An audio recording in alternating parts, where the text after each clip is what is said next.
네, 안녕하세요. 성공협의 시작 접정보센터 이남주입니다. 네, 안녕하세요. 한유진입니다. 네, 드디어 길고 길었던 민족 대명절 설 연휴가 끝났고 어제까지 저희가 하루 더 쉬고 오늘 또 오랜만에 뵙게 됐는데 네. 오늘은 출근하는데 살짝 좀 짜증이 날 정도로 굉장히 오랜만에 또 이렇게 출근을 하니까 마음이 새로운 것 같습니다. 저희가 잡정보센터 설 특집으로 잡캐스를 또 네. 녹화를 해서 여러분들께 보여드렸는데 굉장히 또 놀랐던 부분이 유진 씨 노래가 굉장히 또 큰 호응을 얻고 있어서 그래요? 네, 잘 부르시더라고요. 뭐 부끄럽지만 어쨌든 여러분들이 만약 즐거워하셨다면 저는 그걸로 만족을 하겠습니다. 아, 예. 네.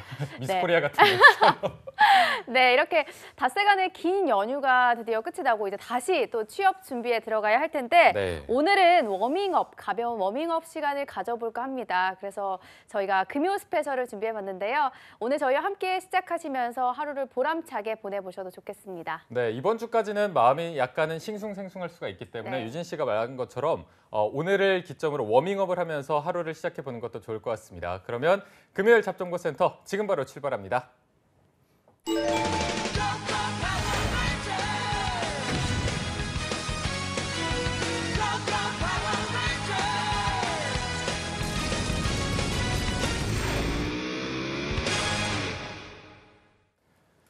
네, 대한민국 어디에서도 찾아볼 수 없는 금쪽 같은 시간입니다. 취업 컨설팅계 최고 히어로들과 함께하는 어벤져스 특집 시간입니다. 네, 오늘도 역시나 등장만으로 기대가 되는 분들로 모셨는데요. 네. 한 분 한 분 소개를 해드리도록 하겠습니다. 먼저 취준생들의 갓파더, 위포트의 김태성 컨설턴트, 그리고 취업 컨설팅계의 따도남, 위포트의 조민혁 컨설턴트, 마지막으로 어벤져스 레전드의 도전장을 내민 뉴페이스입니다. 네. 이철원 컨설턴트 세 분과 함께하겠습니다. 쌤들 안녕하세요. 네, 안녕하십니까. 네, 안녕하세요. 네, 반갑습니다. 자, 이제 쌤들도 굉장히 긴 연휴를 보냈을 텐데 어떻게 보내셨는지 한번 듣고 시작을 해보도록 하겠습니다. 먼저 태성쌤, 지난번에 여쭸을 때는 예. 푹 쉬겠다. 예. 카톡 지옥 어떻게 좀 벗어나셨나요? 예, 카톡은 눈 감고 그냥 먹었습니다. 다 익식 예, 이거 한 그냥 건가요? 그냥 쓸어 담았습니다 입으로. 아, 진짜. 예, 그게 다 대답을 해주셨다는 뜻인가요? 아니면 무슨 대답이죠? 카톡에 이제 취준생들이 대답을 카톡을 안 하고요. 대답을 안 하고요. 안 하고요? 그냥 먹기만 했습니다. 아. 그래서 밀린 카톡 대답하느라 요즘 바쁩니다. 연휴 기간에는 그냥 대답을 안 예. 하시고 연휴가 지나고 예. 대답을 하셨다는 것 같은데 네. 그럼 연휴 동안 뭐 하면서 보내셨나요? 연휴 동안 그냥 좀비 놀이 했죠. 예, 그냥 좀비처럼 먹고 자고 늘어져 있고 이렇게 주로 했었습니다. 네, 맞습니다. 이런 시간이 꼭 필요하죠. 저도 이게 거의- 에너지를 쌓아야 돼요. 맞아요. 그러니까 항상 에너지를 이렇게 쓰는 것뿐만 아니라 에너지를 모았다가 필요할 때 제대로 쓰는 거. 맞아요. 저는 그 전략을 택했습니다. 저도 면도도 안 하고 정말 그래요? 페인처럼 예. 그렇게 쉬고 왔는데 민혁 쌤은 또 듣기로는 그때 일을 하신다고 하셨는데 저는 집이 서울이어서 네. 특별히 어디 가진 않았고요. 그냥 매일매일 이제 학생들 만났고 좀 쉴 겸 해가지고 이제 잡정보센터를 봤는데 네. 니네 둘이 나오시더라고요. 가관이더만요. 저 집이랑 쪽두리 하나 뭐 이렇게 두고 뭐 나오는데 네. 도저히 오글거려 못 보겠더라고. 정도입니까? 뭐 윤호농이 나왔고 뭐 이러 하던데. 네, 그래서 제가 그냥 어떻게 잘 끝까지 보셨나요? 보려고 하다가 네. 그냥 리모컨 떨어뜨렸어요. 떨어졌어요. 네, 참 고생이 진짜 힘든 극한 직업인 것 같아요, 두 분 다. 극한 직업. 그래도- 그래도 네. 굉장히 재밌게. 재밌게 촬영했습니다. 거짓말하지 마. 아이. 재밌는 시간 보냈어요. 네. 그런데 아까 듣기로는 네. 멀리서 또 민혁 쌤 강의를 들으러 올 정도로 그러니까 지방에서 설날인데. 설날 당일인데도 설날 당일이면은 그 귀경 차량들 밀렸잖아요. 그쵸. 네. 그거를 뚫고서 서울까지 또 오는 그 지방에 계신 분들도 계셔가지고 좀 마음이 무겁기도 하고 또 오늘 주제가 또 지방 분들하고 또 관련이 있는 주제라 빨리 합시다. 네, 주제로 빨리 오늘 벼르고 쑥 계세요. 들어갑시다 오늘. 네, 아주. 네. 네. 그래도 이분의 소감을 안 들어볼 수 없죠. 맞습니다. 오늘 또 처음으로 출연을 해주셨는데 철엄 쌤, 네. 일단 출연 소감을 먼저 한번 들어보도록 하겠습니다. 원래 이제 잡정보센터 저희 할 때도 조금 마음이 무거웠는데 오늘 더 다 어두운 옷을 입으시면서 본인도 심지어 약간. 저도 되게 비장한 제 무덤이다라고 생각하고 지금 왔거든요. 되게 오늘도 열심히 한번 얘기 나눠보도록 하겠습니다. 네, 네, 알겠습니다. 알겠습니다. 자, 민혁 쌤이 얘기해 주셨던 것처럼 저희가 빨리 본론으로 들어가 봐야 할 것 같은데 네. 지난주에 저희가 자격증에 대해서 좀 심도 깊은 이야기를 나눠봤습니다. 오늘은 취업 취준생들에게 빼놓을 수 없는 스펙인데요. 바로 어학 자격증에 대해서 저희가 좀 깊이 이야기를 나눠볼까 합니다. 그럼 먼저 쌤들은 취준생 시절이었을 때 어학 점수가 몇 점인지부터 들어보면 좋을 것 같은데 토밍 아웃. 민혁 쌤이 그때 말씀을 해주셨던 것 같은데 몇 점이었죠? 저는 970점이었고 네. 한 6개월 걸렸어요. 저도 6개월 그 토익 준비했었고 취준생일 때 저도 미국에 그때 시애틀에 어학연수 갔다 왔었거든요. 네. 얼마나 갔다 어학연수 한 10개월 정도 갔다 왔었는데 가기 전에는 700대였어요. 네. 이제 어학연수 갔다가 오고 또 종로 어학원 다니고 뭐 이렇게 해가지고 이제 970점을 만들어서 그 900점 넘으면은 대기업 그 면접 보러 다니는데 크게 문제가 없는 그런 스펙이었죠. 그 당시에는. 네. 지금은 상황이 많이 다르니까. 그렇죠. 네, 그렇습니다. 그럼 또 태성 쌤은 토익 네. 점수 몇 점이셨나요? 저는 그 취준 시절을 2번을 겪었어요. 한 번은 그냥 취업을 했고 첫 직장을 잡았을 때는 사실은 토익을 공부하는 사람들도 없었고 저는 토익 교재도 없었어요. 예, 그만큼 토익이 필요 없던 시절. 뭐 상투 예, 자유당 시절, 자유당 시절. 예, 자유당. 예. 그래서 작년. 예. 그래서 입사할 때 회사에서 처음 보는 유형의 영어 시험을 치르다 들어더라고요. 그런데 네. 그게 토익이었나 봐요. 그래서 결과 나온 거 보니까 뭐 450 뭐 이랬던 것 같아요. 근데 이제 회사를 그만두고 다시 재취업을 할 당시에 다시 신입으로 지원을 했거든요. 근데 그 당시에는 또 어려웠죠. 그 IMF 시절을 겪으면서 토익을 보는데 그래도 그때는 조금 준비해야지라고 해서 825점을 맞았어요. 근데 네. 이제 외국계 기업을 지원을 했기 때문에 그 뭐 아주 높은 점수는 아니었다라고 생각했는데 이게 토익을 825점 당시에 이제 공대 출신이 800점 넘으면 갑이었거든요. 예, 그랬는데 들어가서 첫 회의를 하는데 외국인들 쫙 들어왔는데 한 마디를 못 알아듣겠더라고요. 다르죠 이게. 이게 뭐지? 네. 예. 그래서 뭔가 물어봤는데 얼굴이 빨개지면서 우체통이 되면서 네. 한마디도 대답을 못했어요. 그래가지고 너무 창피해서 그 다음서부터는 이제 아 역시 토익이 이런 거였었구나 생각이 들어서 저는 입사하고 다행히 입사하고 제 뒤에 있는 아이들한테는 제가 채용팀장이 된 후부터는 토익 필요 없고 말하기 테스트를 직접 했습니다. 본인이 이제 나 합격했으면 됐지 뭐. 내 후배들은 예, 말하는 것을 말하기 보고 뽑자. 빡세게. 예, 그렇게 했습니다. 알겠습니다. 네. 생각보다 그래도 태성 쌤을 저희가 시기를 많이 거슬러 올라갔는데 철엄 쌤이 그나마 가장 좀 네. 가까운 시기에 어학 점수를 취득하지 않았나 싶어서 점수가 어떻게 되셨죠? 저는 사실은 행시 준비를 전에 행밍아웃을 한번 했기 행밍아웃 때문에 맞네요. 제가 행시 준비를 하면서 행시 커트라인이 700점만 네네. 넘으면 네. 됐기 때문에 700을 가볍게 찍고 음. 그리고 이제 행시 끝나고 이제 어학 준비를 할 때가 조금 문제였던 것 같아요. 그때 너무 고생했어요. 어학 준비를 전혀 안 하다 보니까 네. 뭐 저도 이제 취업 준비를 이제 막 해야 되고 저는 3년의 공백이 있었잖아요. 네네. 그걸 극복하려니까 어학이 너무 쉽지 않았죠. 근데 이제 어. 공부하던 중에 저희 때만 해도 사실 토익이 막 그렇게 세상 중요하거나 막 어학이 막 그렇지 않았기 때문에 저는 사실 없이 성적 그 700점대 가지고도 어떻게 들어갔는데 네. 요즘은 너무 과열돼서 사실은 친구들에게 좋은 예시가 아니지 않나 싶어요. 네. 저하고 비슷한 시기에 입사를 하셨나 봐요. 그러게요. 이게 나이가 네. 또 아닙니다. 서열 정리가 되는 건지. 약간 좀 면접 위주로 영업 쪽 지원하다 보니까 조금 그렇게 되고. 네. 네. 저희가 이렇게 세 분의 어학 점수까지 들어봤는데 세 분도 굉장히 점수가 편차가 크고요. 아까 태성 쌤이 말씀하시기를 토익과 이 말하기 시험 중에 변별력이 아무래도 실제로 회사 들어가서 도움이 되는 거는 말하기다 보니까 요즘은 또 스피킹을 많이 보는 것 같은데 그럼 민혁 쌤은 이 스피킹에 목숨을 걸 필요가 있나 요즘도 이렇게 네, 어떻게 있어요. 생각하십니까? 있어요. 아, 네, 스피킹은? 스피킹 네. 점수는 중요합니다. 그러니까 그 시청자분들이 아셔야 되는 점은 뭐냐면 어학 구술 능력, 그러니까 외국어 능력은 계속 중요할 겁니다. 앞으로 신입사원을 뽑을 때 외국어 능력은 상당히 중요한데 네. 이 외국어 능력을 그 필요로 하는 그 글로벌 능력을 평가하는 기준에 있어서 이제 토익 시험에 대한 신뢰도는 상당 부분 이제 대기업들이 많이 낮아졌다. 그걸 이제 대체하는 게 이제 말하기 시험인 거고, 그리고 이제 말하기 시험도 아마 뭐 일정 기간이 지나면 아까 태성 쌤도 좋은 말씀 해주셨지만 없어질 거예요. 말하기 점수에 대한 신뢰도도 이제 낮아지고 네. 네. 그냥 원어민 데려다 놓고 네. 참고로 저도 이제 회사 입사했을 때 오럴 테스트를 했었거든요.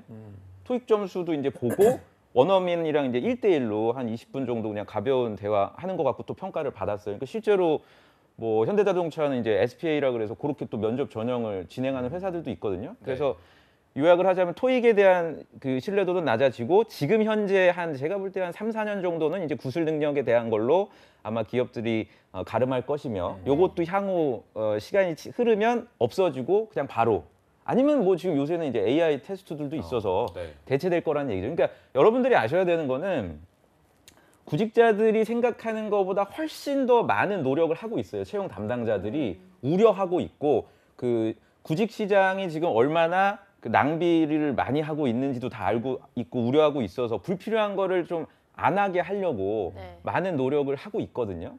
그래서 저는 좀 많이 안타까운 게 그 예전에 아까 잠깐 저희가 대화를 나눴지만 예전에는 그 글로벌 능력을 평가할 수 있는 기준이 토익 시험밖에 없었어요. 그리고 한편으로는 글로벌 능력을 중요시한다기보다는 그냥 우리 회사 지원하는데 지원자가 얼마나 좀 성실한지 정도? 그러니까 우리가 그냥 토익 800 이상이라고 했으니까 뭐 지원자 네가 어느 정도까지 한번 그 만들어서 오는지 좀 보자. 이건 어떻게 보면 글로벌 능력하고 상관이 없잖아요. 그러니까 요 정도만 그 평가를 했다면 지금은 실제로 뭐 예를 들어서 삼성 같은 경우에 그 해외 법인 쪽에서 관련된 일을 하려면 해외 영업 부서 같은 경우에는 오픽 기준으로 AL이거나 또는 토스 기준으로 뭐 굉장히 높은 그 구술 능력을 평가를 하고 있거든요. 네네. 반면에 삼성 같은 경우 뭐 SDS 같은 경우에는 언어 능력이 전혀 무관하기 때문에 오픽 IL 정도밖에 요구를 안 해요. 그러니까 기업들이 오히려 더 직무를 이렇게 세분화시켜서 구술 능력을 평가하고 있는데 그런 거를 그냥 구직 시장에서는 싹 다 무시하고 또는 저는 구직자들이 어떻게 보면 이 시장에서 좀 약자잖아요. 기업들이 정해놓은 그 가이드라인이나 또는 그 주변에서 듣는 정보 가지고 활동을 하다 보니까 불필요한 정보를 들으면 그냥 그쪽으로 쏠릴 수밖에 없는 상황이거든요. 근데 어학원이나 이런 쪽에서 이런 것들을 저는 좀 악용하는 경향들이 좀 강하고 네. 제 개인적으로는 사실 그래서 만약에 그게 가능하다면 뭐 대표 3대 어학원들 있잖아요. 뭐 종로 쪽에도 있고 그러니까 어학원 담당자 나오시고 저 나오고 네. 기업 담당자 나와서 네. 3자 대면을 해야 된다고 봐요. 이거는. 오, 그래서 굉장히 아예 재밌네요. 대놓고 어학원 담당자가 저한테 조민혁 당신 영상 많이 봤는데 거짓말하지 마라. 우리가 분석하기로는 대기업에 입사하려면 뭐 당신이 무토익이라고 떠들었는데 아니다.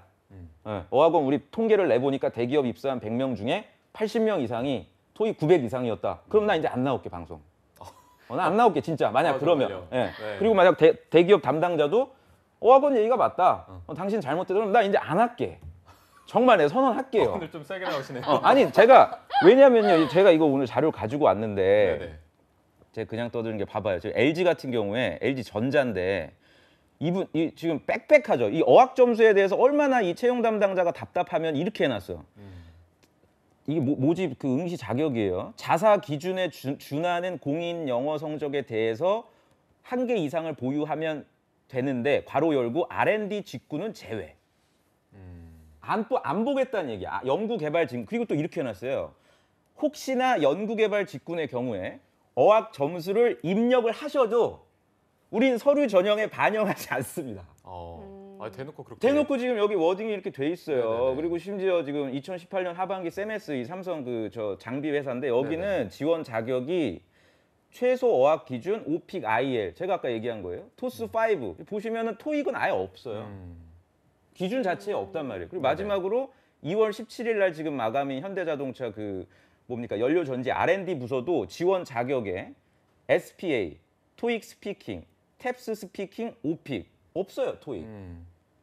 네. 그리고 제가 지금 뭐 시간 관계상 오늘 가져오지 않았지만 위메프 지금 AMD나 MD 직무도 없어 어학 점수 자체가. 그러니까 지금 이렇게 돌아가고 있는 거에 대해서 저는 이미 구직 시장에서는 구직자들과 그 기업들 간의 컨센서스가 좀 어느 정도의 동의를 하고 있거든요.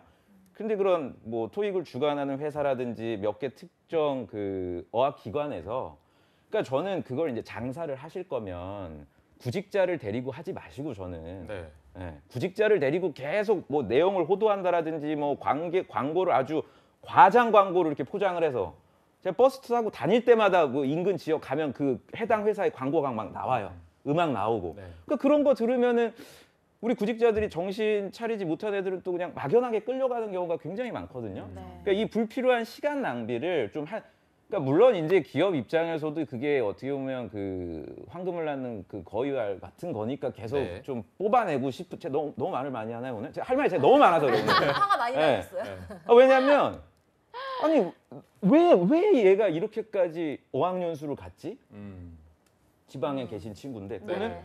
아니 왜 기계과 애가 지금 토스를 세븐을 갖다 따려고 이렇게까지 노력을 했지라고 생각해 보면 네. 제가 지금까지 말씀드린 잘못된 정보에 많이 노출이 돼서 네. 그렇게 알겠습니다. 됐더라고요. 네. 그러니까 제발 그 토익 공부에 대한 건 여러분들이 저는 아예 미련을 갖지 않는 편이 어떨까. 물론 다른 선생님들 의견이 다르실 수 있어요. 네. 뭐 공기업을 한번- 또 더 깊게 들어갈 수도 있고 네네. 뭐 네. 세분화시키면 조금씩 얘기는 다르나 전체적으로 봤을 때는 분명 중요도 초롬쌤도 또 신뢰도 의견이 떨어진다. 있으신가 봐요. 네. 저도 동의하는데 네. 제가 아까 700점대라고 말씀드렸잖아요. 제가 토익이 700점대인데 제가 입사했던 회사는 사실 외국계 기업이에요. 제가 외국계 기업에 들어갈 수 있었던 이유는 토익이 아니라 실무에 쓸 수 있었던 비즈니스웨어가 됐기 때문이에요. 아. 성적은 낮았지만 성적이 보여주는 게 전부는 아니었거든요. 저는 제가 입사한 지가 좀 오래됐기 때문에 요즘에도 그런 사례가 있는지를 찾아봤는데 실제 외국계 기업 그 토익 같은 거 이제 질문을 많이 하면 네. 입사 기업 담당자분들도 말하는 게 대기업 네가 토익 900점이야? 그럼 한국계의 대기업을 써. 네가 700점대나 800점대가 돼? 그럼 차라리 외국계 기업을 써라는 말씀을 좀 많이 해주시고 있거든요. 그리고 네. 또 제가 다녔던 회사도 문의해 보니까 실제로 토익 점수나 이런 걸 많이 비중을 두지는 않는다고 하더라고요. 신뢰 속도가 많이 떨어져서. 친구들이 정말 많은 시간을 어학 점수에 쓰는데 어학 점수에 쓰는 이유의 대부분이 남들이 하니까 나도 불안해서 따라가는 게 너무 많거든요. 자기 직무와는 전혀 관계도 없고 직무를 설정하지 않았는데 가장 기본적으로 빠르게 준비할 수 있는 자격증이 어학이라고 생각하더라고요. 근데 중요한 건 취업을 롱런해서 내가 원하는 직무에 가서 일을 할 거라면 어학도 수단이 돼야 된다라는 거죠. 그거 자체로 취업을 하기 위한 목적이 아니라. 그래서 보면은 공기업 같은 경우도 마찬가지로 한국국토정보공사 같은 경우는 외국어 점수를 전혀 반영하지 않고요. 네. 도로교통공단 같은 경우도 어학 성적을 보유하고 있기만 하면 성적이 중요한 게 아니라 보유하고 있기만 하면 누구나 지원이 또 가능해요. 네. 그리고 한국전력공사 기술 부문이나 뭐 사무 부문으로 나누어지지만 외국어 점수가 700점 이상이면 지원이 가능하고요. 850점 이상이면 또 만점을 부여하기도 하거든요. 이렇게 찾아보면 본인의 직무와 본인이 가고 싶은 곳이 설정한 점수가 있어요. 제일 중요한 건 어학이 아니라 본인이 어디로 가고 싶은지 그곳이 어디인지를 아는 게 제일 중요한 것 같다는 생각을 좀 하고 있습니다. 근데 네. 이거 왜 점수를 안 보는데 왜 700점 이상이 되어야 되고 700점 이상이면 된다라고 말하는 이유는 뭘까요? 그러니까 그 일부 아직 진화가 덜 된 기업에서는 아직도 이걸 믿고 있는 거죠. 아, 예, 이 토익 점수가 영어 점수다라고 믿고 있는데 사실 예전에는 그럴 수도 있어요. 예전에는 영어 자체에 대해서 필요성도 덜 느꼈었고 평가할 기준이 없었기 때문에 이거로라도 뭔가 학력 수준으로 한번 평가를 해보자 이런 의미에서 했었는데 이것도 이제 왜 없어지느냐면 스킬, 점수를 받는 스킬이 늘어나면서 그러면서 학생들이 영어 실력이 아니라 스킬로서 점수를 얻는 경우가 많아지면서 이게 무의미하게 됐거든요. 아까 인혁 쌤이 말했듯이 전적으로 동감해요. 저도 뭐냐면 토익 스피킹 우리 그 오픽 이런 것들도 처음에는 스피킹을 평가하는데 굉장히 유용하다라고 생각됐었는데 저는 이것도 없어질 거라고 생각이 돼요. 이것도 스킬로서 커버되는 부분이 상당히 많아졌거든요. 제가 지난주에 제가 IBM에 있었을 때 뽑았던 직원이 어느새 커가지고 어느 기업의 채용팀장이 되어 있더라고요. 네. 지난주에 만났는데 그 친구가 이제 토스와 오픽 가지고 뽑았는데 실제 일을 시켜보니까 아무것도 못하더라라는 얘기를 해요. 그래서 지금은 직접 만나서 직접 평가를 한다. 이 얘기를 합니다. 근데 학생들은 왜 이렇게 자꾸 여기에다 투자를 하느냐 모르겠어요. 그냥 힐링을 위해서 다 그 정도라고 생각하는 것 같고요. 제가 재밌는 보고서를 하나 찾은 게 있어요. 그 취업 진로 연구 보고서라는 게 나온 게 있는데요. 이게 취업 진로 학회에서 만들어낸 건데 기업에서 생각하는 토익의 의미와 취준생이 생각하는 그 토익의 의미, 이 인식의 차이가 어느 정도 큰가를 보여주는 굉장히 좋은 자료더라고요. 그래서 보면 기업 인사 담당자들은 그 인문계나 자연계, 그 이공계 쪽에서 이 정도 점수면 내가 합격시킬 수 있을 것 같아. 이 정도면 안정권이야라고 생각하는 점수대가 있고 취준생들한테도 또 물었어요. 어느 정도 되면은 안정권이라고 생각해? 라고 물었을 때 이 격차가 너무 심하더라고요. 기업에서는요. 인문계 출신들에게 요구하는 이 정도면 취업 내가 시킬 수 있어. 토익 기준으로 보면 몇 점일 것 같은가요? 인문계 같은 경우. 기업 입장에서요? 예, 기업 입장에서 기업 인사 담당자들한테 조사를 했어요. 네, 인문계는 그래도 800? 800은 넘어야 예? 되지 않을까요? 700 후반에서 800 초면은 안정권이다라고 얘기를 어. 하고 있어요. 네. 예, 그런데 우리 학생들한테 제가 수업하면서도 계속 받는 질문이 인문계이기 때문에 900은 넘어야 되지 않을까요? 지금 920인데 960, 70까지 받아야 되지 않을까요? 이렇게 질문하는 친구들이 굉장히 많아요. 그리고 이공계 같은 경우에는 기업 인사 담당자들은 600에서 700 초반이면 된다라고 얘기를 하고 있어요. 그런데 여기서 조사한 취준생들한테 조사를 해보니까 아까 얘기했듯이 인문계들은 800에서 900 그리고 이공계는 800점대 이상은 돼야지 취업을 할 수 있다. 이렇게 얘기를 하고 있어요. 그러니까 우리가 말하는 그 8대 스펙 뭐 이런 것들 중에서 기업의 인식과 취준생의 인식의 격차가 가장 큰 부분이 바로 이 토익 부분이에요. 그래서 토익을 왜 이렇게 하려고 하는지 그 마음의 안정을 위할 거면은 차라리 힐링센터 끊어서 거기 가서 마음의 안정을 취하시고 취업을 원한다면 토익은 이제 제발 생각을 바꾸셨으면 좋겠다는 생각이 들어요. 네. 그러니까 이게 토익을 저는 이걸 워딩을 여러분들이 구별을 하셔야 될 것 같아요. 토익에 대한 투자를 제가 하지 말라는 얘기예요. 다시 말해서 비용이 근데 얼마 정도 들죠? 토익 하나 뭐 한다는데. 한 번 응시한 어느 정도 들인지는 제가 한 4, 5만 원? 저기 44,500원. 아, 응시료만? 한 응시료가. 번만 하는데. 네. 근데 원하는 점수를 얻기에는 거의 쉽지 않죠. 한 7, 80 정도는 그러니까요. 든다고 봐야겠네요. 그러니까 저는 그거를 공부하지 말고 토익 시험 날짜가 정해지면 그냥 가서 일요일 날 늦잠 잘 시간에 보고 그냥 잊어버리란 얘기예요. 그 점수가 뭐 700이 나오든 800. 그러니까 뭐냐면 제 학생 중에 한 명이 토익 공부 전혀 안 했는데 네. 980이더라고요. 980이요. 네, 그래서 저는 고득점 한 친구들한테 항상 물어보는 질문이 이전 점수는 몇 점이었냐 그랬더니 되게 의아한 표정으로 그냥 처음 본 거래요. 그러니까 이 친구가 해외대였거든요. 아. 10년 동안 거주를 했기 때문에. 그러니까 이런 경우에는 토익 공부하는 게 오히려 시너지 효과가 있어요. 네. 내가 해외에서 대학교 졸업한 거에 대해서 글로벌 역량까지 있다는 걸 입증할 만한 게 그냥 봐서 응시한 거니까. 근데 이런 경우가 아니라 저희가 지금까지 얘기했듯이 뭐 다른 부족한 것을 소위 만회하기 위해서 뭐 이렇게 등산하듯이 550에서 시작해서 3개월 동안 650을 만들어 750으로 해서 교환학생 다녀오고 이런 좀 멍청한 짓은 네. 저는 여러분들이 제발 안 하시길 바라고 네. 오늘 지금 영상 보시면 댓글로 좀 많이 좀 남겨주세요. 저는 네. 실제로 여러분들 의견. 그러니까 저희가 얘기하는 건 여러분들 구직자들 입장에서 안타깝고 좀 현실적인 대안을 위해서 하는 거고 아마 개인별로 또 사정이 있을 거예요. 뭐 처음 내가 취업 준비를 하기 때문에 일단 먼저 토익을 시작해야 된다고 생각해서 나는 하고 있다라든지 네. 그럼 저도 그런 댓글들 몇 개를 보고 어떤 게 좀 잘못됐는지를 또 기회가 있으면 말씀을 드리도록 하고요. 말하기 점수는 사실상 높으면 높을수록 좋습니다. 말하기는. 그거는. 네. 그거는 여러분들이 구별해서 인식을 할 필요가 있어요. 네, 제가 아까 말했던 것 중에 이제 좀 주의하셔야 될 거는 아까 우리 그 이철원 선생님이 말씀하셨듯이 공기업을 준비할 때는 조금 달라요. 그러니까 어쨌든 내가 나의 취업을 결정하는 것이 아니라 뽑는 사람은 그 사람이에요. 주도권은 그 사람이 가지고 있어요. 그런데 공기업에서는 그것을 원해요. 그렇기 때문에 내가 공기업을 원한다면 어쩔 수 없이 토익을 준비하는 건 맞긴 맞습니다. 근데 기업이 변하길 바라고는 있지만 여러분들이 할 수 있는 영역은 아니거든요. 그러니까 내가 타겟을 공기업으로 정했다면 분명히 토익 준비는 하셔야 돼요. 그런데 토익 준비를 하시더라도 한번 보세요. 그 채용 공고를 보시면 명시가 돼 있거든요. 여러분들이 생각하는 것만큼 높은 것을 요구하지 않아요. 네. 그러니까 공기업 중에서 인기 있는 데들 보면 대부분 700점대를 커트라인으로 놓고 있어요. 700점 넘으면은 800이든 900이든 상관없다는 얘기예요. 네. 예, 그렇기 때문에 내가 타겟하는 곳을 먼저 정하시는 거 굉장히 중요합니다. 네. 저는 토익이 아니라 토플을 예전에 그 어학연수 가기 전에 준비했었는데 토플 비용이 거의 20만 원 정도 되더라고요.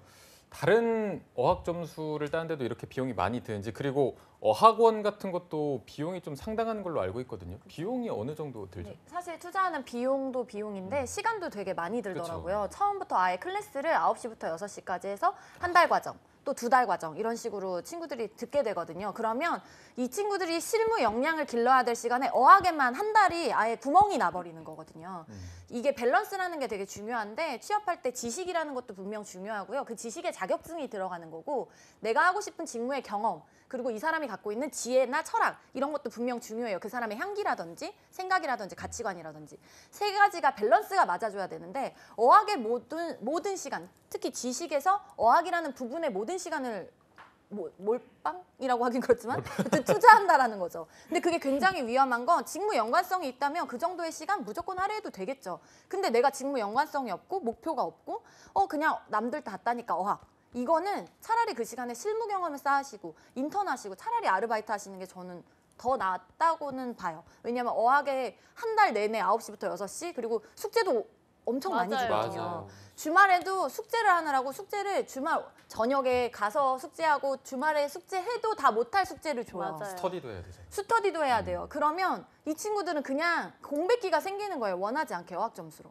차라리 저는 공백기 있는 어학 점수, 뭐 3달의 공백기를 가진 어학 점수 그런 거는 없는 게 낫다고 봐요. 차라리 그 시간에 인턴하면서 정말 좀 여유롭게 실제 쓸 수 있는 어학 공부를 하는 게 조금 더 낫지 않나라는 생각을 좀 합니다. 근데 이제 문제인 게 진짜 이렇게 얘기하면 구직자들이 되게 애처로운 것 같잖아요. 근데 제가 구직자들 만나서 얘기해 보면 토익 학원 다니는 걸 내심 뭔가 위안을 삼습니다. 힐링. 그러니까 딱히 뭔가 내가 계획하는 게 아니라 학원에 가면 지금 말씀하신 것처럼 계획을 짜주니까 내가 그래 하고 뭐 있다. 이것 좀 하자 약간 이런 식으로 끌려다니는 경우가 많아서 구직자들의 마인드도 저는 좀 변할 필요가 있다고 봐요. 근데 그러니까 저도 거기가 네. 힐링 센터인 거죠. 그러니까요. 구직자들한테. 토익이 예. 돈 내고 다니는. 그 학원이 이제 맞아요. 이렇게 마음을 내가 편안하게 뭔가 하고 만들어줘요. 있다라는 예. 저도 뭔가 이게 토익하고 네. 우리 학생들 그 뭐 편의점에서 알바하면서 돈 받는 것들 있잖아요.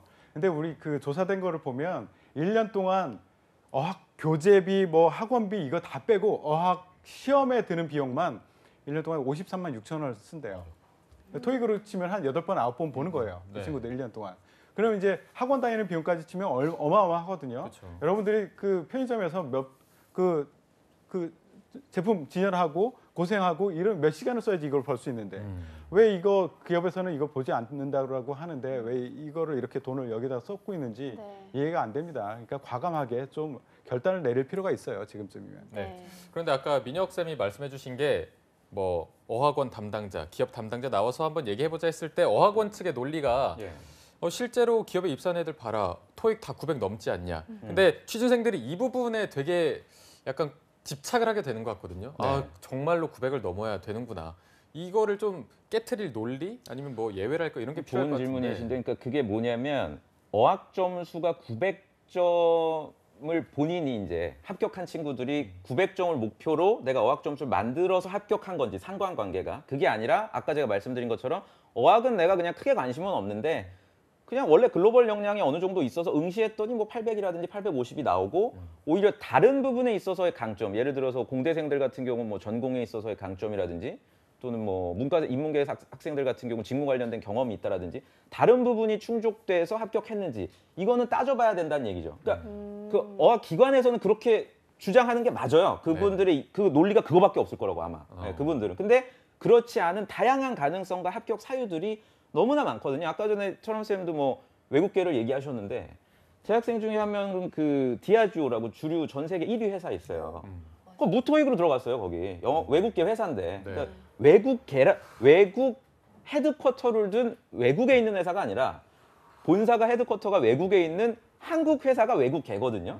그럼 그냥 이름만 서로 데이비드고 셀리지. 그거 가면 다 점심 때 청국장 먹고 다 한국 사람이에요. 그러니까 어학 점수 자체를 갖다가 글로벌 역량이라고 외국계도 그렇게 생각을 네. 하지 않는다는 게 이제 정설이니까 뭐 저는 언제든지 나오시면 같이 진짜 허심탄회하게 구직자들을 위해서 네. 대화를 할 필요가 있고 물론 그런 어학 그 기관 민간 기관 입장에서야 굉장히 그 뭐라 할까요 아주 좋은 시장이죠. 근데 뭐 이 영상을 보실지 모르겠지만 혹시나 그 보시게 되면 취준생들을 대상으로 한다기보다는 다른 또 타겟팅할 수 있는 고객들이 또 많거든요. 예, 그냥 저학년들이라든지 또는 그 뭐 대기업에서 임원으로 승진하기 위해서는 아직도 뭐 토익 점수가 중요한 몇 개 회사들이 있어요. 그러니까 그런 뭐 회사 내부에 직원들을 뭐 대상으로 하는 뭐 성인 교육 쪽으로 하는 게 저는 바람직하지 않나. 이건 전적으로 제 개인적인 네. 예, 한국직업방송하고 관련이 없는 제 개인적인 입장이니까 이렇게 내보내주세요. 사막. 제 입장이니까요. 사막이에요. 오해 없이 네. 들으시길 이게 바랍니다. 얼만큼 거품이 껴져 있는가를 단적으로 보여줄 수 있는 거 제가 한마디만 할게요. 네. 네. 뭐냐면 취업 준비생들의 토익 평균 점수가 몇 점인가 조사한 게 있어요. 통계 자료가. 이게 취업 준비생들의 토익 평균 점수가 870이라고 나온 걸 본 적이 있어요. 평균이 평균 870이래요. 오, 근데 굉장히 높네요. 천대기업의 입사자, 합격자의 토익 평균 점수는 몇 점이냐? 702점이에요. 더 낫네. 더 낫네요. 이게 거품이라는 거죠. 그러니까 아. 합격한 사람들은 그보다 훨씬 낮은 점수를 가지고 합격을 하고 있는데 취업 준비생들은 그게 아니야. 조금 더 높은 점수를 받아야지 합격할 수 있어라고 착각을 하고 계속 달려드는 거죠. 거품에 거품이 계속 끼고 있는 겁니다. 지금. 네, 철험쌤 그러면 700만 넘으면 토익 그냥 딱 놔버리고 하면 되는 건지 아니면 토익 자체를 아예 안 봐도 되는 건지 그냥 스피킹만 하면 되는 건지 그 안정권을 어느 정도로 잡고 최소한의 투자를 하는 게 좋을까요? 일단 제일 중요한 건 본인의 직무를 확실히 파악하는 게 중요한 것 같아요. 언어 역량이 필요하다면 분명 그거는 가치 있는 시간이겠죠. 근데 어떤 시간을 투자하더라도 본인 직무의 관련성이 분명 있어야 되고 제일 중요한 거는 취업이라는 거는 입사했다 끝 이게 아니라 입사했다 시작이에요. 그러면 입사해서 쓸 수 없는 지식은요. 돈 버리고 시간 버린 거랑 똑같거든요. 입사해서 쓸 수 있게끔 같은 오픽을 하든 같은 토스를 하더라도 입사해서까지 활용할 수 있게끔 조금 더 시간과 비용을 투자해서 할 거라면 그거는 저는 괜찮다고 보는데 쓸데없는 그냥 입사를 위한 보여지기 위한 그런 자격증이라면 저는 너무 많은 시간을 뺏기보단 차라리 실무 역량을 기르고 면접에 대한 애티튜드라든지 사람을 대하는 것들 그리고 본인 자신이 어디로 가고 싶은지를 설정하는 게 더 필요하다고 생각합니다. 네. 그러니까 아셔야 되는 게 토익은 저는 이제 무용지물이고요. 너무 토익에 대한 얘기만 많이 한 것 같은데, 그러니까 말하기 점수는 아직까지 효과가 있으니 네. 내가 예를 들어서 뭐 지방대인데 학점이 그렇게 높지 않고 뭐 기사 자격증이나 이런 것들도 따지를 못했다. 그럼 마지막 상반기 도전을 위해서 말하기 점수를 높이기 위한 노력을 2월달에 하는 건 전 찬성이에요. 네. 예를 들어서 내가 IM1인데 오픽 기준으로 IM2나 IM3로 올리면 서류 합격률은 미미하게나마 그래도 올라갑니다. 아직. 그러니까 상관관계가 있고 문과생들도 만약에 점수를 뭐 토스 6인데 토스 7으로 올리면 서류 합격률은 아직 영향을 줄 수가 있거든요. 그러니까 말하기 점수는 여러분들이 높이면 좋고 다만 이것도 말하기 점수를 중복해서 오픽도 가지고 있고 토익도 가지고 있고 이거는 사실 무의미하다. 말하기는 구술평가 하나 정도. 그리고 또 이런 분들도 있어요. 그 여대분들 중에 굉장히 많은데 그 여성분들이 또 어학을 잘하니까 그러니까 알겠다. 조민영 네 얘기는 알겠다. 그럼 나는 토스가 7인데 이것도 난 부족하다고 느껴서 중국어를 그럼 내가 신 HSK를 5급인데 6급으로 한다라든지 뭐 베트남어를 뭐 속성으로 이건 되게 바보 같은 짓이란 얘기예요. 네. 이건 굉장히 좀 바보 같은 그냥 말하기 점수 일정 그 수준으로 높이면 거기서 이제 마무리를 하고 다른 부분으로 좀 스펙을 보완하는 게 맞지 않나 생각이 듭니다. 네. 네. 알겠습니다. 저희가 마지막으로 쌤들의 신의 한 수를 들어보면 좋을 것 같은데 오늘은 특별하게 뭐가 저희가 마지막이야? 벌써 끝났어요? 저희가 지금 이제 질문을 시작인데. 뭐가 끝난 거야? 얘기하다 보니까 어쩔 수 벌써 없습니다. 한번 더 해요 저도 이거. 다음 주에 한번 더 해야 합시다. 많은데. 네, 알겠습니다. 이거 대본이 지금 다 날렸네. 토익 어학 점수가 나오니까 할 얘기가 굉장히 많은 것 맞아요. 같습니다. 오늘은 저희가 특별하게 쌤들에게 질문을 드리려고 하는데 네. 먼저 태성쌤에게 토익이란? 쓰레기. 와우. 깜짝이야. 그 표정과 그렇게 하니까 자막 좀 넣어주세요. 이거 직업 방송과는 상관이 없다고 저희 편집해서 의견입니다. 저희가 잘 예. 쓰겠습니다. 예. 쓰레기다. 예. 토익은 쓰레기다. 왜 네. 쓰레기인지. 지금까지 얘기했잖아요. 우린 살아남읍시다. 우리는 달라요. 우리 빨리 생각해. 빨리 아, 생각해. 지금까지 똑같은 얘기해놓고서 지금 발을 빼네. 한번 우리 살아야 돼. 예. 그만큼 필요가 없다 이때. 버려야죠. 네. 아, 예, 알겠습니다. 과감히 네. 버리고 쓰레기도 그냥 버리고 그냥 두지 말고 쓰레기통 문을 닫으세요. 미련 쳐다보지도 두지 말고. 마세요. 알겠습니다. 단 공기업 몇 구에 제가 불러드릴게요. 한전 700, 국민건강보험공단 700, 인천국제공사 800. 이 정도 여기 할 사람들은 이거 토익 쓰레기통에 버리지 마시고 그냥 두시고요. 나머지는 버리십시오. 그리고 과감하게. 문 닫아. 알겠습니다. 자 그럼 철험쌤에게 토익이란? 저는 제가 생각하는 토익은 약탈이다라고 보거든요. 약탈이요. 토익을 이제 어학원에서는 자꾸 원하는 게 토스는 뭐 뭐 IM2 아니면 IH까지는 따야 된다. 막 이렇게 얘기하고 또 토스도 어느 정도 레벨 7 정도는 기본이다 이런 식으로 자꾸 홍보를 해요. 근데 실제로 취준생들이 한 달에 쓰는 비용이 21만 원 정도거든요. 그리고 제가 취준생 때 너무 배고라봐서 아는데 이 친구들은 한 열에 8명은 생활고를 겪고 있어요. 취업 준비 때문에. 그러면 이건 약탈이랑 똑같아요. 자꾸 그런 식으로 너 이거 없으면 취업 못해? 이 사람이 우리 학생들이 취업이 안 되는 이유가 어학 때문이야. 너 그래서 어학 따야 돼. 이런 식으로 약탈하지 않으셨으면 좋겠어요. 그 친구들이 취업을 못하는 이유는 어학이 아니에요. 그는 자꾸 뭐 어학을 따라, 토스 해라, 오피그 해야 된다. 이런 식으로 저희 취준생들의 주머니를 약탈하지 않으셨으면 좋겠습니다. 네. 알겠습니다. 자, 마지막으로 기대가 됩니다. 민혁쌤에게 토익이란? 많이 고민하셨죠? 저는 어벤져스니까 저희가 네네. 어벤져스 캐릭터 중에 가장 멍청한 헐크. 네, 토익은 헐크다. 헐크다. 네, 그냥 무논리. 어. 네, 전혀 논리 없이 그냥 소구하는 그 구직자분들이 좀 저는 이제는 정신을 차리시기를 마지막으로 당부드립니다. 네, 알겠습니다. 오늘 저희가 어벤져스 특집 어학 점수와 관련해서 특히 토익에 관련해서 얘기를 해봤는데 세 분의 의견은 토익은 쓰레기고 약탈이고 헐크다. 이렇게 오늘 저희가 좀 정리를 할 수가 있을 것 같습니다. 쓰레기를 공동 의견으로 좀 얘기해 주시죠. 지금까지 일단은 계속 그 얘기했어요. 쓰레기고 네. 이렇게 좀 그만큼 필요가 그렇게 없고 네, 미련을 가질 필요가 없다. 네, 여기서 그냥 마무리해보도록 갓파더. 하겠습니다. 자, 오늘 함께해 주신 위포트의 조민혁, 김태성 그리고 커리어 칼리지의 이철엄 컨설턴트 세 분과 함께했습니다. 고맙습니다. 고맙습니다. 네, 잡정보센터 1부는 여기서 마무리해보도록 하고요. 잠시 후 2부에서는요. 일자리 방방곡곡이 준비되어 있고요. 네, 그리고 빠르게 변화되는 직업 트렌드에 대한 궁금증을 풀어주는 시간 신비한 신 직업사전도 준비되어 있습니다. 네, 어디 가지 마시고요. 채널 고정.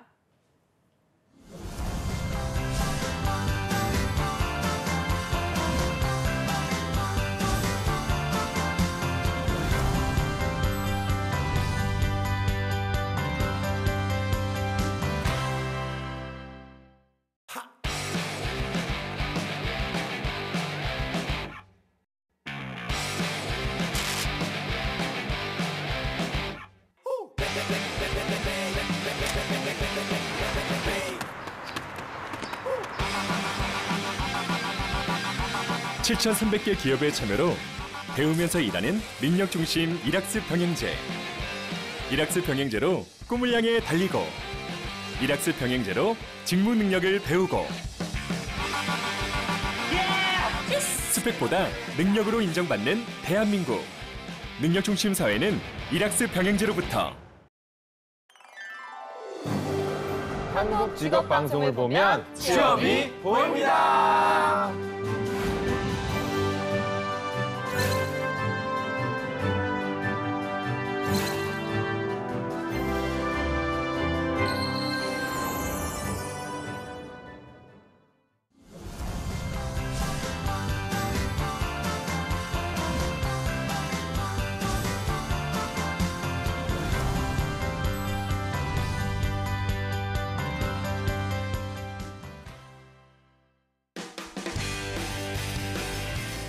네, 성공섭의 시작 잡정보센터 2부의 문을 활짝 열어봤습니다. 저희가 2부에서는요.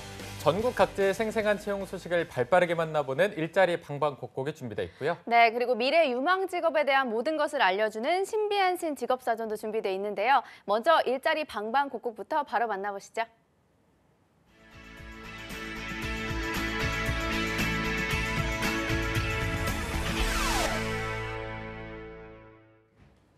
네, 매일매일 전국 각지의 생생한 채용 정보를 알아보는 일자리 방방곡곡. 오늘은 경기도 먼저 연결해 보겠습니다. 이천고용센터의 이혜진 주무관님 안녕하세요. 네, 안녕하세요. 이천고용복지플러스센터 이혜진입니다. 네, 오늘의 채용 소식 알려주시죠. 이번 주 소개해드릴 곳은 이천시 유련동에 위치한 매뉴얼, 카탈로그 및 상품 패키지 인쇄 출판업체 주식회사 은성 프린터스입니다. 창립 39년여의 역사와 첨단 설비와 근무 환경, 미국과 멕시코 등의 해외 현지법인도 운영 중인 강소기업입니다. 이번에 구미 국가산업단지에 소재한 구미 사업부에서 근무하며 영업관리, 개발영업, 납품관리 등의 업무를 담당할 영업기획 및 관리사무원 1명을 모집합니다. 주 5일 근무로 근무 시간은 오전 8시부터 오후 5시까지이고 지원 자격으로 학력과 경력은 무관하며 워드 및 엑셀 사용 능숙자와 운전 가능자 혹은 차량 소지자를 우대합니다. 급여는 월급 200만 원 이상으로 면접 후 조정할 예정이며 복리후생으로 직원 경조사비, 자녀 출산 축하금 및 자녀 입학자금, 장기 근속자 포상제도 등을 운영한다고 합니다. 접수 마감은 2월 28일까지로 이력서와 자기소개서를 이메일로 접수한다고 하니 자세한 사항은 워크넷 채용 정보를 확인하시기 바랍니다. 네, 영업기획 및 관리사무원 한 분을 채용하고 있습니다. 학력과 경력이 모두 무관한 구인건이니까요. 관심 있는 분들의 많은 지원 바라겠습니다. 주무관님 바로 다음 소식도 알려주시죠. 네, 다음 소개해드릴 곳은 이천시 마장면 서희천로에 위치한 주식회사 부석물류의 채용 소식입니다. 이번에 사무보조 및 전산 입력 등 현장 지원 업무를 담당할 사무보조원 1명을 모집합니다. 지원 자격으로 학력과 경력은 무관하며 워드 프로세서를 활용한 문서 작성이 가능한 자를 우대합니다. 주 5일 근무로 근무 시간은 오전 9시부터 오후 6시까지입니다. 급여는 월급 180만 원 이상으로 면접 후 조정한다고 합니다. 접수 마감은 2월 15일까지로 이력서를 방문과 이메일로 접수한다고 하니 자세한 채용 정보를 확인하신 후 지원하시기 바랍니다. 네, 이번 채용건도 학력과 경력이 모두 무관하게 사무보조원 한 분을 채용하고 있습니다. 관심 있는 분들은 채용 마감일 맞춰서 지원해 보시기 바랍니다. 주무관님 오늘 소식 고맙습니다. 고맙습니다. 네, 다음으로는 인천으로 연결해 보겠습니다. 인천고용센터의 우정민 주무관님 안녕하세요. 네, 안녕하세요. 인천고용센터 우정민입니다. 네, 오늘 준비된 채용 소식 알려주시죠. 이번 주 소개해드릴 고인사업장은 주식회사 세롬식품입니다. 세롬식품은 인천시 남동구 남동공단에 위치한 우리 농산물 가공 제조업체로 제과 제빵원 5명을 고인합니다.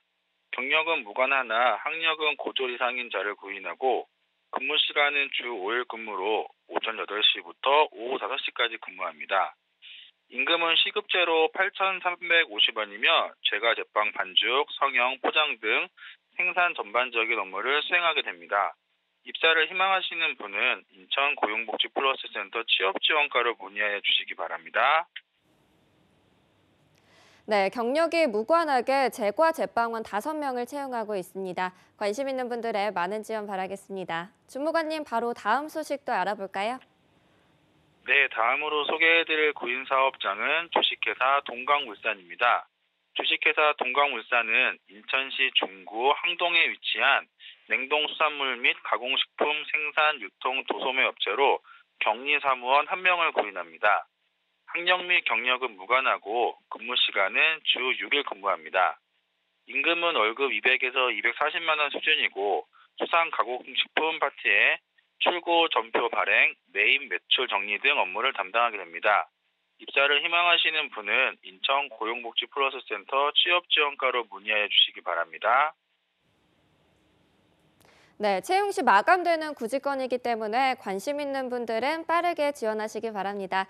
주무관님 오늘 소식 고맙습니다. 네, 감사합니다. 네, 지금까지 일자리 방방곡곡 경기와 인천 지역의 채용 정보 알아봤습니다.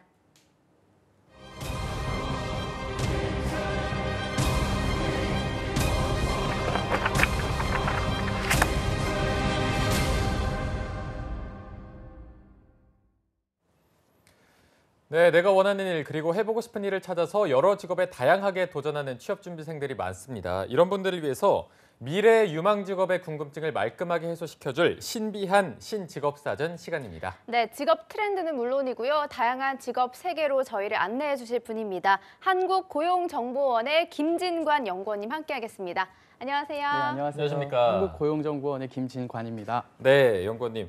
자, 이제 설 연휴 굉장히 길었는데 어떻게 보내셨어요? 너무 길지 않은 것처럼 느껴져가지고 너무 순삭이었어요. 같은 순삭. 마음이네요. 네. 맛있는 것 좀 많이 드셨나요? 네, 맛있는 거 많이 먹었습니다. 고향이 근처셨어요? 아니면? 저희 원래 할머니가 속초에 사셨는데 작년에 강원도 돌아가셔가지고 아. 올해는 안 갔어요. 그래서 집에서 있었는데 누나들이랑 뭐 조카들이랑 와가지고 제가 좀 쉬려고 하면 조카들이 자꾸 괴롭혀가지고 즐겁게 놀아주고 있었습니다. 네. 왠지 조카들이 진관쌤에게 막 매달리고 할 것 같은데. 네, 자꾸 매달리고 안아달라 그러고 안아달라고 네, 자꾸 돌아다니고 신경 써줘야 돼가지고 아. 네. 다 안아줬어요, 그렇게. 안아주죠. 아직 좀 어려요. 아유, 좋습니다. 네. 그리고 또 진관쌤이 그때 새해 다짐으로 다이어트를 계획하셨는데 아, 설 연휴 때 다들 망하잖아요. 네. 어떻게 잘 되고 있으신가요?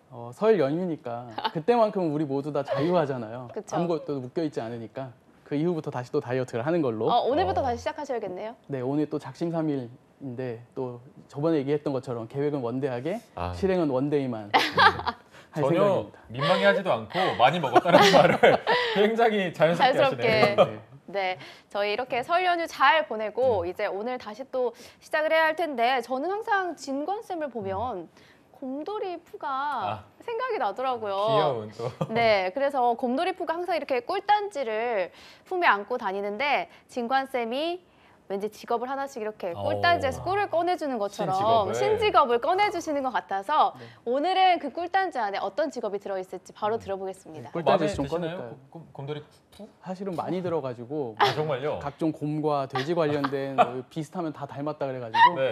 많이 익숙한데요. 잘 어울리는 것 같아요. 그래서 꿀단지에서 좀 꺼내드리려고 하는데요. 네. 오늘은 핀테크 전문가라는 직업을 준비해 왔습니다. 사실 두 분은 최근에 은행 가신 적이 언제인지 혹시 기억하시나요? 저는 굉장히 오래됐어요. 갈 일이 거의 거의 없더라고요. 없죠. 네. 저도 한 3년 전에 가보고 은행에 안 가본 것 네. 같은데 사실은 그 3년 내에 저는 통장도 개설했었고 적금도 개설하고 했는데 은행 갈 일은 많이 없어졌어요. 네. 맞아요. 이게 다 핀테크 전문가 때문인데요. 그래서 오늘은 핀테크 전문가에 대해서 좀 소개해 드리려고 합니다. 네. 왜 핀테크 전문가 때문에 저희가 은행에 안 가도 되는지 궁금해지는데 네. 그럼 그럼 신비한 직업사전 오늘의 신직업 핀테크 전문가 알아보기 전에 먼저 자세하게 영상으로 살펴보도록 하겠습니다. 해당 어플리케이션이 출시된 지 한 달 만에 가입자 120만 명을 돌파하며 대한민국의 열풍을 일으킨 핀테크에 대해 들어보셨나요? 이와 함께 스마트폰을 통한 금융거래액이 하루 평균 3조 6천억 원이 넘는다는 사실이 알려지면서 핀테크에 대한 관심이 높아진 요즘 핀테크 기술의 발달로 핀테크 전문가라는 직업이 탄생했다고 하는데요. 지금부터 손안의 금융 서비스를 만든 사람들, 핀테크 전문가에 대해 알아볼까요? 우리는 메신저로 이모티콘을 사고 커피를 구매할 수 있는 세상에 살고 있습니다. 이런 세상에 살 수 있는 이유, 바로 핀테크 기술이 발달했기 때문인데요. 우리 삶을 이렇게 편하게 바꾼 핀테크 전문가는 과연 금융가일까요? IT 개발자일까요? 아주 단순한 궁금증으로 시작해 그 해답을 찾기 위해 국내의 한 핀테크 전문 기업을 찾아가 봤습니다. 금융상품을 개발하고 온오프라인의 결제, 송금 시스템을 운영하며 금융사고를 방지하기 위한 보안을 담당하거나 데이터 분석을 위한 알고리즘을 개발하는 핀테크 전문가를 만나봤는데요. 핀테크 전문가는 금융이라든지 개발자에 국한된 게 아니고 말씀하신 것처럼 금융 전문가들도 있고 개발자들도 있고 그리고 서비스 기획하는 사람, 디자인하는 사람, 다양한 사람들이 모여서 만들고 있고 그들이 모두 전문가라고 생각합니다. 우리 정부는 이러한 성장세와 필요성을 감지하고 2015년 중점 금융산업으로 핀테크를 지정했는데요. 현재 핀테크는 우리가 마트나 카페에서 흔히 하는 모바일 결제, 공인인증서 없이 어플을 통해 쓰는 간편한 모바일 송금은 기본. P2P 대출 등과 같은 기존 은행들과 차별된 서비스를 제공하고 있고 더 나아가 오프라인 은행의 실체가 없는 비대면 인터넷 전문 은행까지 등장했는데요. 시중은행보다 높은 금리를 준다는 이점과 더불어 접근이 용이해 큰 돌풍을 일으켰습니다. 여기에 자금을 필요로 하는 수요자가 온라인 플랫폼 등을 통해 불특정 다수 대중에게 자금을 모으는 방식인 크라우드 펀딩 또한 핀테크의 한 분야인데요. 핀테크는 분야가 굉장히 광범위합니다. 그 가운데 이곳에서는 가계부 서비스부터 맞춤형 금융상품 추천까지 다양한 편의성을 제공해주며 핀테크 전문 분야에서 자리매김했는데요. 핀테크는 우리 삶에서 뗄래야 뗄 수 없는 분야일 뿐 아니라 다양한 영역에 파급 효과를 끼칠 수 있어서 성장 가능성이 굉장히 큰데요. 전 세계 모바일 결제 시장의 규모는 2015년 4,311억에서 2017년 7,213억 달러로 2배 가까이 성장했다고 합니다. 핀테크가 세상에 없다가 이제 나온 거잖아요. 그래서 세상에 없던 뭔가를 만들어내는 즐거움도 있었을 거고, 그리고 어쨌든 이 서비스를 통해서 분명한 거는 사람들이 도움을 받는다는 거. 그래서 그런 의미 있는 서비스를 만들어 보고 싶어서 여기에서 일하게 됐습니다. 우리는 급변한 금융 환경에 발맞춰 교육하고 있다는 한 대학교를 찾아가 봤는데요. 이곳에서는 금융 정보와 기술이 중시되는 환경에 부합하는 전문가를 양성하고 있는데요. 금융과 IT가 융합한 교육이 주된 커리큘럼이라고 합니다. 학교 내 동아리를 통해 핀테크 창업을 준비하는 학생들도 볼 수 있었는데요. 이렇듯 핀테크 전문가가 되기 위해서는 지식, 능력을 갖출 뿐 아니라 이보다 더 큰 관심과 노력이 필요하겠죠. 저는 금융과 IT 지식을 바탕으로 다양한 블록체인을 다루는 금융 전문가가 돼서 우리나라의 금융 시장을 바꾸고 싶습니다. 저 금융과 IT를 접목한 창의적인 그런 인재가 돼서 핀테크 관련된 전문가가 되고 싶습니다. 자산과 소비를 한눈에 보여주는 서비스를 제작해 누구나 쉽게 접근할 수 있도록 서비스를 만들어내서 기업의 발전을 이루어낸 이희창 대표. 그런 그가 바라보는 핀테크 전문가의 미래 모습은 어떤 모습일까요? 핀테크라는 건 우리 삶에서 뗄 수 없는 부분이기 때문에 앞으로도 점점 더 넓어질 거고, 꼭 굳이 우리나라에만 국한된 게 아니고 여기서 잘 만들어졌을 때 미국, 중국, 일본, 동남아 등 다양한 곳에서 사용될 기술이라고 생각합니다. 그러니까 많은 분들이 도전의 기회라고 생각하고 도전해 보셨으면 좋겠습니다. 네, 핀테크 전문가 관련 영상을 함께 또 보고 오셨습니다. 일단 이 직업에 대해서 아까 간단하게 소개해 주셨는데 조금 더 자세히 설명을 해주신다면 어떤 직업인가요? 네, 핀테크 전문가를 소개시켜드리기 전에 핀테크가 어떤 사업인지 조금 더 설명을 해드리려고요. 네. 그래서 핀테크는 크게 4가지 영역이 있습니다. 첫 번째는 이제 일반 금융 소비자가 잘 알고 계시는 그 지급 결제 서비스가 있고요. 애플페이나 삼성페이, 카카오페이, 제로페이 같은 간편 결제 서비스가 여기에 해당이 됩니다. 네. 두 번째로는 금융 데이터 분석 영역인데요. 고객의 금융 신용도를 이제 간단한 설문이나 아니면 SNS 활동 내역 이런 걸로 좀 신용도를 분석하는 일도 하고 있고요. 세 번째는 금융 소프트웨어입니다. 금융 업무를 더 효율적으로 만드는 소프트웨어를 제공하는 일인데요. 간편한 리스크 관리나 아니면 회계 관리 업무를 지원하는 소프트웨어를 개발하는 일을 포함하고요. 아니면 그 핀테크 금융 거래 시에 발생할 수 있는 사기 거래 방지 기술 개발도 여기에 포함이 됩니다. 네 번째로는 플랫폼 구축인데요. 금융기관을 거치지 않고 고객들이 바로 송금을 하거나 아니면 P2P 대출을 할 수 있는 이런 플랫폼을 구축하는 일 4가지가 좀 핀테크 사업의 영역이라고 보시면 될 것 같습니다. 그래서 이러한 사업 영역을 가능하게 하는 것이 핀테크 전문가의 역할인데요. 첫 번째는 이제 금융기관이 ICT 기술을 도입해서 새로운 사업 모델을 만들 수 있도록 도와주는 일을 하는 것입니다. 두 번째는 핀테크와 관련된 스타트업이 이제 페이먼트를 한다거나 크라우드 펀딩을 한다거나 P2P 대출을 한다거나 블록체인을 개발한다거나 다양한 업체들이 있는데 이러한 업체들이 자신들의 기술을 가지고 이것을 사업화할 수 있도록 도와주는 일을 하는 것이 핀테크 전문가의 역할입니다. 네. 그리고 이제 스타트업 같은 경우는 금융 지식이 부족하기 때문에 그리고 금융권 같은 경우는 신기술을 도입했을 때 고용이 불안하다거나 이럴 수 있어서 이것을 중재하는 금융업체와 스타트업을 중재하는 역할을 하는 것이 또 핀테크 전문가의 역할이고요.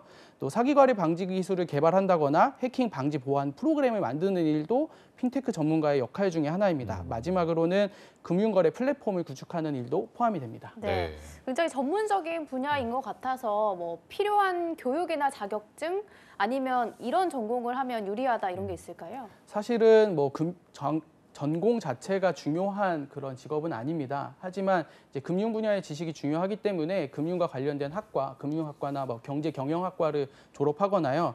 아니면 ICT 분야의 전문성을 갖기 위해서 정보통신공학과나 뭐 그런 관련 계열 학과들을 전공하는 것이 좋겠습니다. 최근에는 이제 스마트 금융과라고 해서 핀테크 전문가를 양성하는 학과들도 생겨나고 있는데 그런 쪽을 전공하면 아무래도 도움이 될 것 같습니다. 네. 추천해주신 전공을 들었을 때는 모바일이나 IT와 좀 깊은 관련이 있다 보니까 따로 갖춰야 할 역량이 있을 것 같은데 어떤 게 좀 필요할까요? 네, 생각하시는 것과 마찬가지로 금융과 관련된 지식이 가장 중요하겠고요. 네. 그리고 ICT 분야에 대한 이해와 지식이 필요하겠습니다. 그리고 이제 돈이 관련되어 있기 때문에 보안이 되게 중요하겠죠. 그래서 보안에 대한 이해와 지식이 필요하겠고요. 네. 또한 최근에 이러한 데이터들을 바탕으로 분석을 하거나 새로운 사업 모델을 개발하는 일도 하기 때문에 빅데이터 분석력도 필요하다고 볼 수 있겠습니다. 그리고 이제 새로운 기술들은 계속 개발이 되고 있잖아요. 그래서 이러한 새로운 기술들을 금융 분야와 어떻게 융합시킬 수 있을 것인가, 혹은 새로운 사업을 어떻게 만들 수 있을 것인가에 대한 아이디어, 또 문제 해결력, 이런 것들이 되게 중요하다고 볼 수 있겠습니다. 네. 그리고 결국은 사람에 대한 이해를 바탕으로 그 사업을 만들어내는 사람이기 때문에 인문학적 소양, 또 통찰력, 커뮤니케이션 기술 이런 것들이 중요하다고 보겠습니다. 네. 그럼 국내에서 현황은 어떤 편인지 바로 말씀해 주시죠. 네.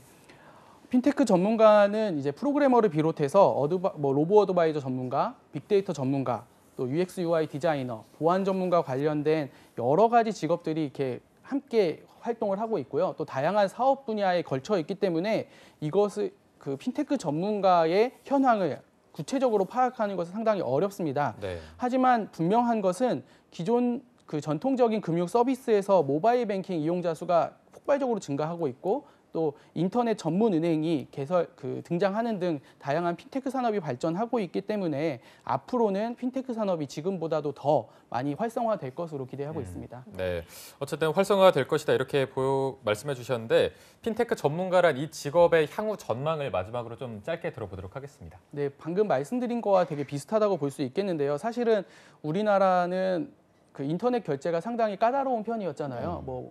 액티브엑스나 공인인증서 때문에 되게 힘들었는데 최근에는 굉장히 편리해지고 간편해지고 있습니다. 그래서 젊은 층은 물론 장년층까지도 핀테크를 많이 활용을 하고 계시는데요.